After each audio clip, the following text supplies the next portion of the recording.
complete darkness. When a door is shut behind a child, he is plunged into darkness so absolute that even his thoughts are muffled by the limitless blackness that extends around him. The kid shuffles do not lift off the ground. He drags his feet in anticipation of steps or stairs. He keeps his arms extended in front of him in fear of walls or machines or other obstacles. Like a corpse reanimated, the child shuffles through the abyss, blind and dumb and scared of what is to come. Long before you were born, the world lived in darkness. The lives of men were short, hungry, and bloody. The boy stops in fear of a collision. The voice coming from the abyss is dangerously close. It reminds him of the old man who used to tell stories by the fire on warm summer nights. But there is something patently inhuman about the speech coming from the darkness, as if each syllable of each word was being adjusted by some sort of machine. Long before you were born, the world was not ruled by justice or knowledge or man. It was ruled by the hybrids, beasts that surpassed not only the strength but also the comprehension of mere mortals. Beneath the crushing weight of the hybrid threat, humanity turned rabid and vulgar and teetered on the edge of extinction. It is only because the professors brought order to land that you were ever born. Like azure fireflies, shimmering guiding lights emerge from the floor. They paint a clear footpath towards the center of the chamber. With no other guide in life, the child follows. At the end of the path stands a being of blue light. I am Professor Willow, the being of light says, slowly sharpening in its features. It is thanks to me and my scientific brethren that humanity survives. It is thanks to me and my scientific brethren that you and your kin are able to live in this inhospitable world. It is thanks to me and my scientific brethren that the academic empire is able to lead its subjects towards safety and full bellies and prosperity. Were it not for us, the world of man would not exist. The being of light has the features of a man, but it resembles more a man drawn than a man born. His eyes are far too big. His teeth are far too symmetrical. The angles of his face and lab coat and limbs conform to lines made on paper rather than a living organism. The being of light that stands before the child is the result of science rather than life. Yet something about the professor's cartoonish smile calms the kid. We taught man how to tame the wild hybrid to his own benefit, and built cities in which he could prosper and kept the peace among the tribes. We have lifted humanity from the prison of savagery and allowed it to prosper. In return, we only ask for one thing. Something behind the child stirs. In the absolute darkness, something clicks and whirs with mechanical effort as it moves around the chamber. The kid does not look back. He keeps his eyes on the professor. He knows the professor demands undivided attention. At the start of every season, from each of the professor's domains, 2 volunteers are chosen to become hybrid trainers. They are to travel to the other 3 capitals of the academic empire and do battle in the hybrid temple in honor of their patron. The road ahead is dangerous, and many do die in the wilderness beyond the walls. But those that live and prosper become a shining symbol of the new world of comfort the professors have afforded man. You may find yourself frightened by the prospect of the future, but there is no space for fear on the road towards adventure. You must be brave and courageous and willing to do all that needs to be done to bring glory to your professor. The eyes of the being of light look through the boy. The movement of its cartoonish lips is independent of the voice. The child knows that he is being watched. He knows he is being watched by something lingering in the darkness. Before you get started on your hybrid training journey, however, I want to learn a bit more about you. First of all, are you a boy or a girl? The shining professor smiles past the child. Something in the darkness whirs closer, as if trying to get a better look at the kid. The gentlest hints of rot whiffs past the kid's nostrils. "Boy," the kid says. "I'm a boy, sir." And your name? What is your name, boy? For a moment, the kid can't remember his own name. For a moment, the kid is stuck back beneath the drenched covers of his bed, sweating, coughing, trying to wish away reality. Yet then, independent of his thought, the kid pronounces the name he was given. A powerful name, The professor says. a powerful name that will surely bring much honor to your professor. Now I have one last question. A question that you must think long and hard about because it will decide the rest of your journey as a hybrid trainer. Are you ready? "Yes, sir." What is the most important thing about being a hybrid trainer? Courage, discipline, or the bond one has with their hybrids? The boy repeats the question in his mind multiple times. He repeats the options multiple times. He thinks of Dr. Canberra, of all the stories he heard about the hybrids, of the starving ox driver. The kid thinks of his father, and then, after clearing his throat, he delivers his answer. "The bond the trainer has with his hybrids, sir." The professor, made of blue light, laughs good-naturedly, but he is not the only one laughing in the room. Somewhere behind the boy, another voice cackles. It rasps for breath, and its joy is filled with malice. The thing in the darkness laughs much longer than the cartoon professor. It is only once the strained voice of the abyss goes silent that the professor speaks again. You are a sentimental child. The cartoon scientist says, smiling. Your companion, the butcher's boy, answered discipline. The crop of children who left at the start of winter both said courage. Yes, you are a sentimental child. You are different than the others. You are different than the others, and you shall be treated accordingly.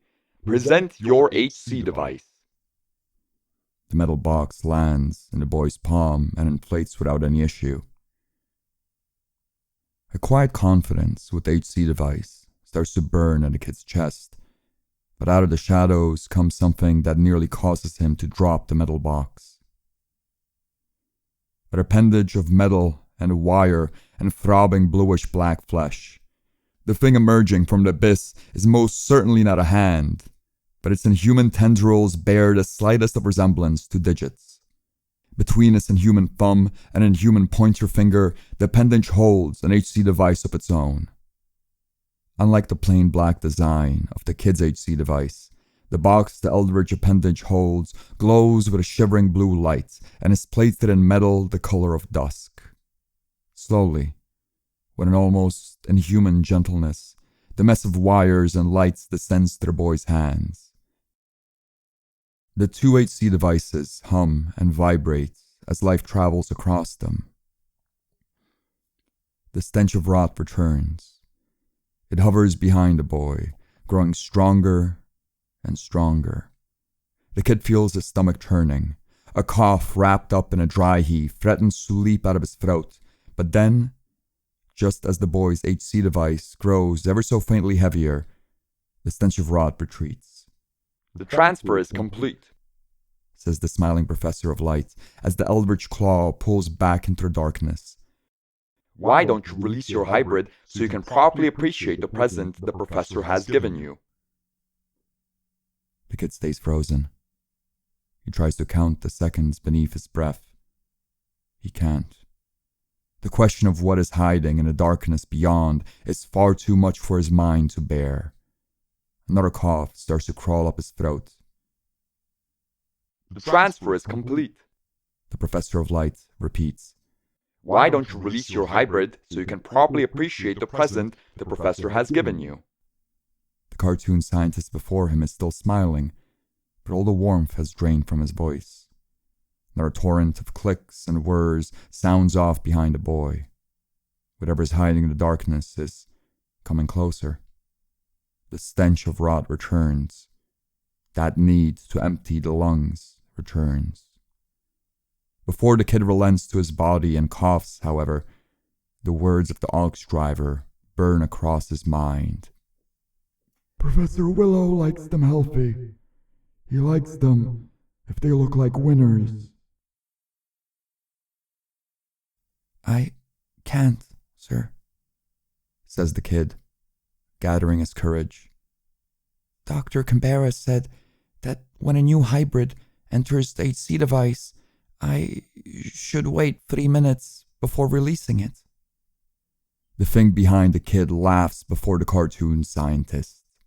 It laughs longer and harsher, and there's no warmth in its cackles. But when its laughter dies down, the cartoon scientist speaks again. I see you paid attention during your induction. I see you learned your lesson. The ability to focus and learn are essential to a fledgling hybrid master. One must be aware of their surroundings. One must listen to their elders. One must be smart. Yet releasing this hybrid from the device is perfectly safe. It has long been tamed. The kid does not argue. He presses down his middle finger on the HC device.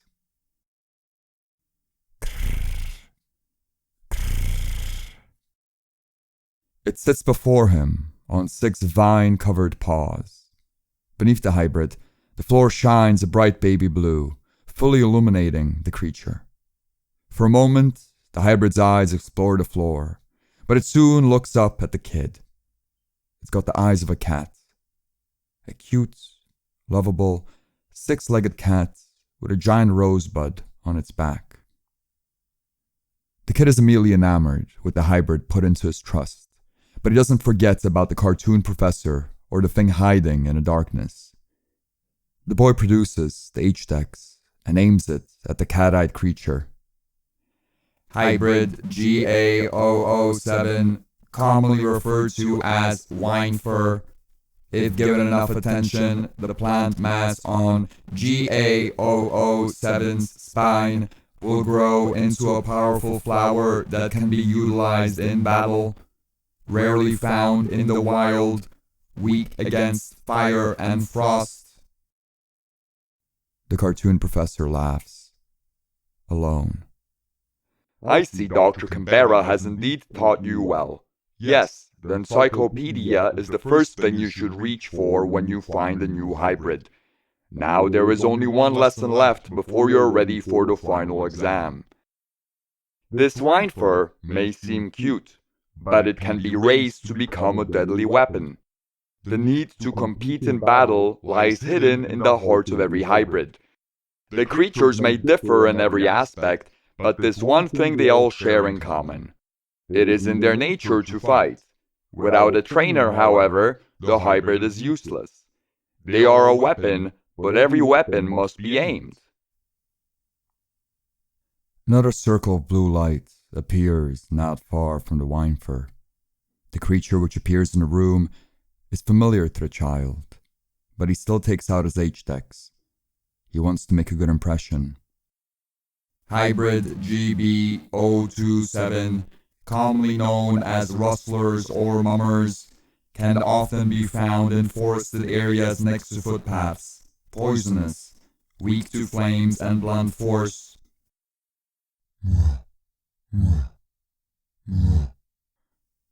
The mass of twigs twists around to face the vine fur. The ocean of yellow bug eyes beneath the shrubbery starts to shake and turn red. The mummer grows increasingly agitated with every second it looks at the vine fur, but the cat-eyed creature is scarcely bothered. For a moment, it regards the shivering shrubbery, and then it starts to nibble at its paws. GB27s are best taken care of with flames, as I am sure Dr. Canberra illustrated to you. Your hybrid has no connection to the fire element, yet it does have claws. Order it to scratch. Before the kid has a chance to make an order, the mummer spits a hard glob of mucus at the vine fur. The cat-eyed creature yelps in pain and is nearly knocked off balance. The whimper is gentle and doesn't imply great harm, but it cuts through to the boy's soul. The tightness disappears from the kid's chest. It is replaced with rage. Scratch! Scratch it! Scratch it now! The kid's hybrid dashes towards the mummer. When it reaches its prey, it rears to its hind legs, extends the claws on the rest of its limbs, and delivers a quartet of swift swipes. Much of the shrubbery is removed from the mummer's body. A yellow slime drips from the defeated creature's wounds, turning the lights below green. The other hybrid is weakened. If you were in the wild, you could capture it with your HC device, wait for its wounds to mend, and then force it to fight in your stead. If you were fighting another hybrid trainer, it is considered civilized to spare your opponent's creature when they reach the state.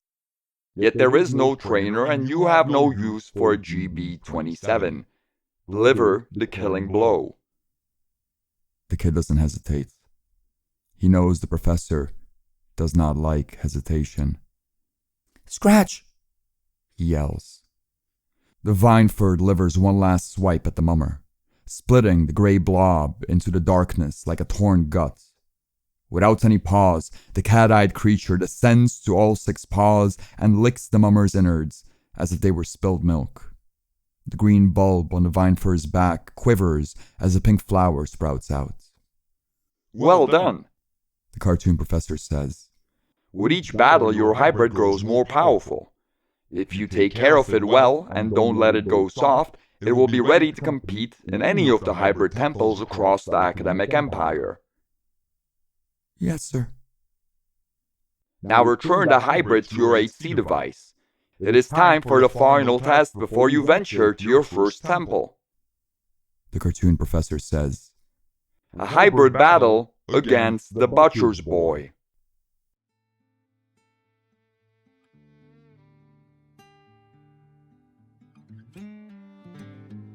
And that wraps up this chapter of Hybrid Master. Don't miss the next one. Hit subscribe, ring the bell, and drop hybrid in the comments to help this story ride the algorithmic waves. If you want instant access to all chapters, swing by patreon.com/MikeJLanger or become a channel member. You'll get early access to all episodes and your name in the credits. Huge thanks to the patrons for keeping the series alive. Bob Konderg, Sr. Iptid, Christopher Brunda, Daniel Wengel, Dante Kincaid, Mr. Creepypasta, Quiet Pills, and Koos. Stay safe, stay sane, and I'll see you in the next one.